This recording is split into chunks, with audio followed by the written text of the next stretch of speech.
Why has nobody looked? Why has nobody? This is for everyone. This belongs to all of us. My name's Fionnán O'Connor. I'm an Irish whiskey writer and historian. It's a PhD on the history of Irish whiskey spirit materiality, or mash bills in technical terms, the recipes of the Irish whiskies of long ago, of closed distilleries, of Irish whiskey through the centuries, and what can be learned in today's distilling revival from the past. Thesis is an historical project, what were the mash bills, what happened, but there were all of these little bits of kind of stray information that popped up during the thesis writing, and I started having conversations. Well, look, I found the distilling journal of 3 women in Clare for their homemade usquebaugh. What do we do with this? And suddenly, well, this is an enormous birthright to the role of women in Irish whiskey today. This reclamation. Where do we fit this? I was finding reports from excise officers raiding punching stills and describing what was going on. Well, this belongs to us too, these strange occurrences. And the book was born out of these kind of strange embers that started to fly. One of my favorite nicknames for whiskey in Ireland is Créatúr, and it comes from creature.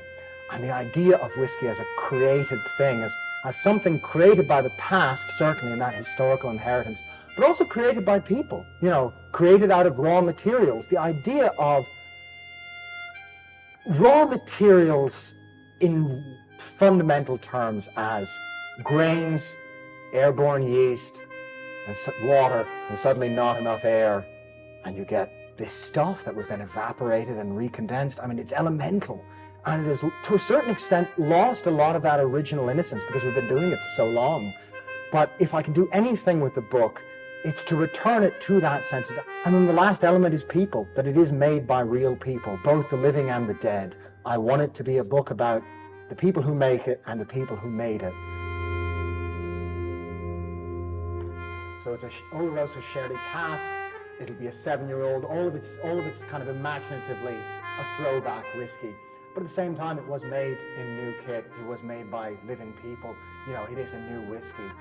And it is very much the bottle of the book, and I wanted to have a bottle. The book is about everyone, but I wanted something to hold it together as a spine, even outside the print anyway, and this as a project, having this collective ownership among people that feel an attachment to the project, feel an attachment to what we're doing, even if we weren't fundraising, it'd be rewarding, I say that sincerely.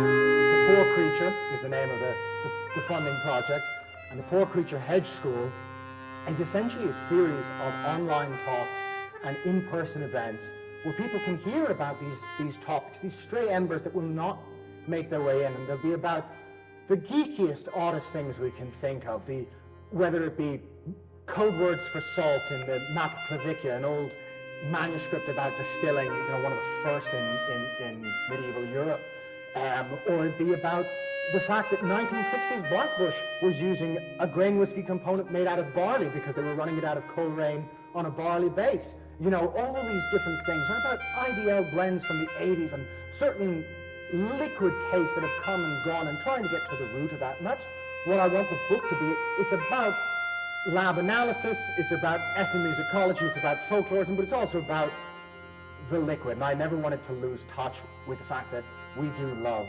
Irish whiskey.